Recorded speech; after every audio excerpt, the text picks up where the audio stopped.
माँ नव दुर्गा की जय, महागौरी की जय, महाकाली की जय, महालक्ष्मी की जय, महासरस्वती की जय। आज दुर्गा सप्तशती का 10वां अध्याय आपको सुना रहा हूं। संभवद अथ ध्यानम।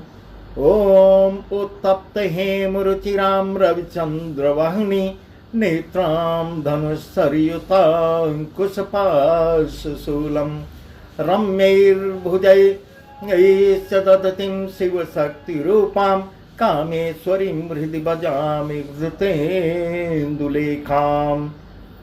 मैं मस्तक पर अर्धचंद्र धारण करने वाली शिव शक्ति स्वरूपा भगवती कामेश्वरी का हृदय में चिंतन करता हूँ।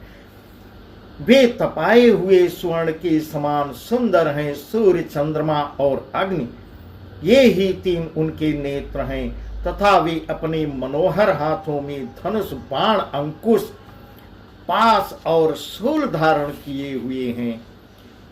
ओम ऋषिवाच। इस प्रकार ऋषि जी कह रहे हैं। निशम्भं निहितं दृष्ट्वा भ्रातरं प्राण संमितं हन्यमानं बलं चैव शुम्भ क्रुद्ध ब्रवीद्वचः बलावले पादुस्ते त्वं मा दुर्गे गर्वमावह अन्यासां बलमाश्रित्य युद्धे से याति मानिनी। ऋषि जी कह रहे हैं, राजन, अपने प्राणों के समान प्यारे भाई निशंभ को मारा गया देखकर तथा सारी सेना का संहार होता जान शंभ ने कुपित होकर कहा, दुष्ट दुर्गे, तू बल के अभिमान में आकर झूठ मूठ का घमंड न दिखा। तू बड़ी माननी बनी हुई है किंतु दूसरी स्त्रियों के बल का सहारा लेकर लड़ती है। इस प्रकार वह कह रहा है। अद्यव्य उवाच। एकैवाहं जगत्यत्र द्वितीया काममापरा पश्यैता दुष्टमय्येव विसन्तो मद्विभूतया ततः समस्तास्ता देव्यो ब्रह्माणि प्रमुखालयम् तस्या देव्यास्तनो जग्मुरेकैवासीतदाम्बिका। तब देवी क्या बोल रही हैं? ओ दुष्ट, मैं अकेली ही हूँ। इस संसार में मेरे सिवा दूसरा कोई नहीं है। देख, ये मेरी ही विभूतियां हैं, अतः मुझ में ही प्रवेश कर रही हैं। इसके बाद ब्रह्माणी आदि समस्त देवियां अंबिका देवी के शरीर में लीन हो गई। उस समय केवल अंबिका देवी ही रह गई। अथ देव्य उवाच। अहं विभूत्या बहुभिरी रूपैर्यदा स्थिता तत्संहृतं मयैकैव तिष्ठाम्याजौ स्थिरो भव। अब देवी और क्या बोलती हैं? मैं अपनी ऐश्वर्य शक्ति से अनेक रूपों में यहाँ उपस्थित हुई थी। उन सब रूपों को मैंने समेट लिया। अब अकेली ही युद्ध में खड़ी हूँ। तुम भी स्थिर हो जाओ। इस प्रकार मां कह रही हैं। अथ ऋषि उवाच। ततः प्रववृते युद्धं देव्या शंभस्य च भय पश्यतां सर्वदेवानामसुराणां च दारुणं सर्वर्षैः शस्त्रैस्तथास्त्रैश्चैव दारुणे तयोर्युद्धमभूधूय सर्वलोक भयंकरम। इसके बाद देवी और शंभ दोनों में सब देवताओं तथा दानवों के देखते देखते भयंकर युद्ध छिड़ गया। बाणों की वर्षा तथा तीखे शस्त्रों एवं दारुण अस्त्रों के प्रहार के कारण उन दोनों का युद्ध सब लोगों के लिए बड़ा भयानक प्रतीत हुआ। इस प्रकार ऋषि जी कह रहे हैं। दिव्यानि स्त्राणि सतसो मुमुचे यान्यथाम्बिका बभज्यतानि दैत्येन्द्रस्तत्प्रतिघातकर्तृभिः मुक्तानि तेन चास्त्राणि दिव्यानि परमेश्वरी बभज्जलीलयैवोग्र हुंकारोच्चारणदिभिः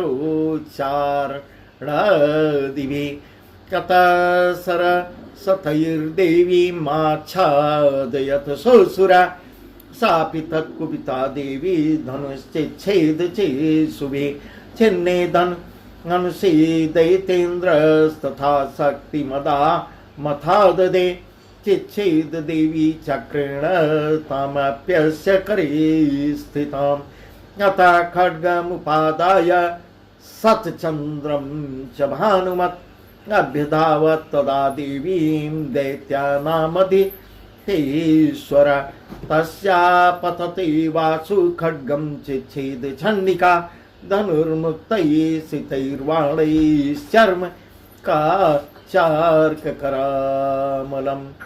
इस प्रकार ऋषि जी कह रहे, उस समय अंबिका देवी ने जो सैकड़ों दिव्य अस्त्र छोड़े, उन्हें दैत्यराज शुंभ ने उनके निवारक अस्त्रों द्वारा काट डाला। इस प्रकार शुंभ ने भी जो दिव्य अस्त्र चलाए, उन्हें परमेश्वरी ने भयंकर हुंकार शब्द के उच्चारण आदि द्वारा खिलवाड़ में ही नष्ट कर डाला। तब उस असुर ने सैकड़ों बाणों से देवी को आच्छादित कर दिया।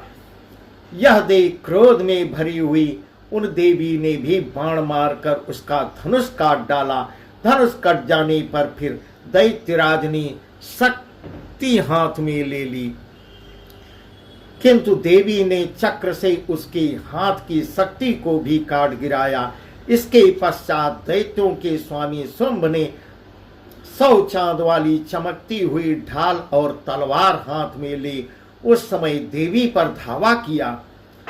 उसके आते ही चंडिका ने अपने धनुष से छोड़े हुए तीखे बाणों द्वारा उसके सूर्य किरणों के समान उज्जवल ढाल और तलवार को तुरंत काट दिया।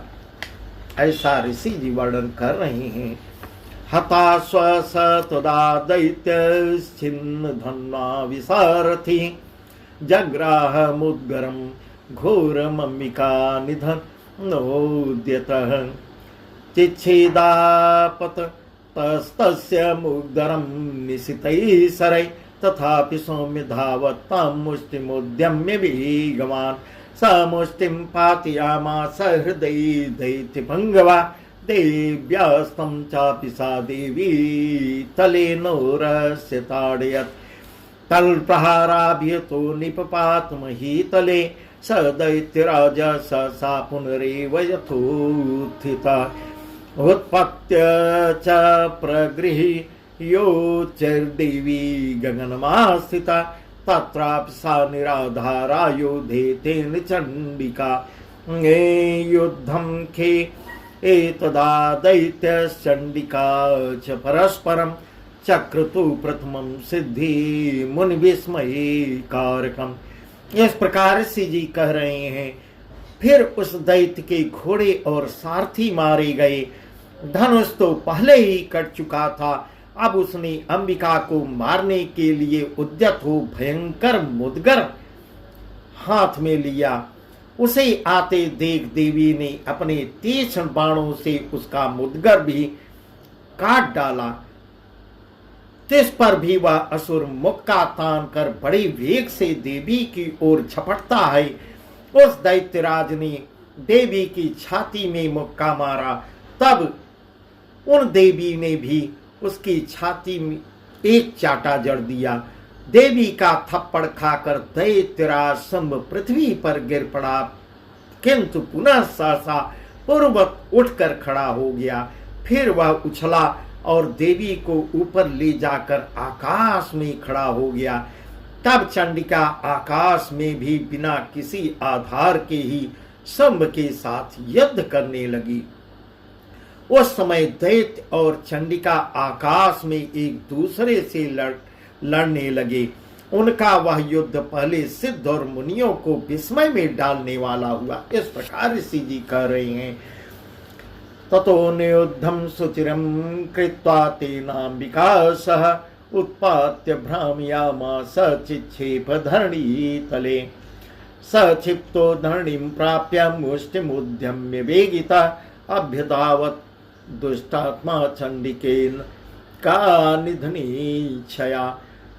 तमायांतं तथो देवी सर्वदैत्यजनेश्वरम् जगत्यां पातयामास भित्त्वा शूलेन वक्षसि स गतासु पपातुर्भ्यां देवी शूलागर्भेक्षत चालयन् सकलां पृथ्वीं साब्धिदीपां सपर्वतां ततः प्रसन्नमखिलं हते तस्मिन् दुरात्मनि जगत्स्वास्थ्यमतीवाप निर्मलं च भवन्नभ उत्पातमेधाशुल्काये प्रागा संस्ते समं ययो सरितो मार्गवाहिन्यस्तथा संस्त्रपथिते। इस प्रकार ऋषि जी बता रहे हैं, फिर अंबिका ने शुंभ के साथ बहुत देर तक युद्ध करने के पश्चात उसे उठाकर घुमाया और पृथ्वी पर पटक दिया।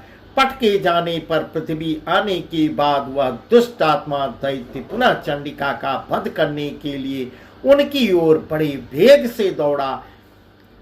तब समस्त दैत्यों की राजा शुंभ को अपनी ओर आते देख देवी ने त्रिशूल से उसकी छाती छेद कर उसे पृथ्वी पर गिरा दिया। देवी के शूल की धार से घायल होने पर उसके प्राण पखेरु उड़ गए और वह समुद्रों, द्वीपों तथा पर्वतों सहित समूची पृथ्वी को कपाता हुआ भूमि पर गिर पड़ा। मानो दुर्गा की जय। इसके बाद उस दुरात्मा के मारे जाने पर संपूर्ण जगत प्रसन्न एवं पूर्ण स्वस्थ हो गया तथा आकाश स्वच्छ दिखाई देने लगा। पहले जो उत्पात सूचक मेघ और उल्कापात होते थे वे सब शांत हो गए तथा उस दैत्य के मारे जाने पर नदियां भी ठीक मार्ग से बहने लगी। ऐसा ऋषि जी वर्णन कर रहे हैं। ततो देवगणा सर्वे हर्ष निर्भर मानसा बभूर्निर्हते तस्मिन् गंधर्वा ललितं जगो हवादेवं यंस्तथैवान्ये ननृतुश्चाप्सरो गणा बभो पुण्यास्तथा वाता सुप्रभो भूदिवाकर जज्वल्लुश्चाग्नय शांता शांता दिग्जनित स्वना ओम। उस समय शुंभ की मृत्यु के बाद संपूर्ण देवताओं का हृदय हर्ष से भर गया और गंधर्व गण मधुर गीत गाने लगे। दूसरे गंधर्व बाजे बजाने लगे और अप्सराएं नाचने लगी। पवित्र वायु बहने लगी। सूर्य की प्रभा उत्तम हो गई। अग्निशाला की बुझी हुई आग अपनी आप प्रज्वलित हो उठी तथा संपूर्ण दिशाओं में भयंकर शब्द शांत हो गए। ऐसा वर्णन ऋषि जी कर रहे हैं। इस प्रकार इत मार्कंडे पुराणे सावर्णिके मनोन्तरे देवी महात्म्ये शुंभ वधो नाम 10वां अध्याय। इस प्रकार श्री मार्कंडे पुराण में सावर्णिक मनोन्तर की कथा के अंतर्गत देवी महात्म्ये शुंभ वध नामक 10वां अध्याय पूर्ण हुआ। मानो दुर्गा की जय, महागौरी की जय, महाकाली की जय, महालक्ष्मी की जय, महासरस्वती की जय। सर्वमंगल मांगल्ये शिवे सर्वार्थ साधिके शरण्ये त्र्यंबिके गौरी नारायणी नमोस्तुते।